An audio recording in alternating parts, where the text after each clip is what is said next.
Using the alcohol wipe, first clean off any of the smudges or dust,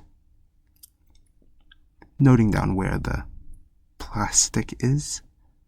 Place the guide stickers on top of the screen protector, so not underneath where the plastic is. So just stick it on. You might need to use packing tape if they aren't big enough, which is what I use later on. Line up the screen protector with the plastic facing down, and then slowly stick down the guide stickers onto the phone. Finally, open the screen protector up like a book. Do a quick final clean to ensure that you didn't get any fingerprints. You can use a sticker as well. Then peel back the plastic and then let the screen protector fall down. Take off the stickers and then use a cloth to wipe off any of the bubbles.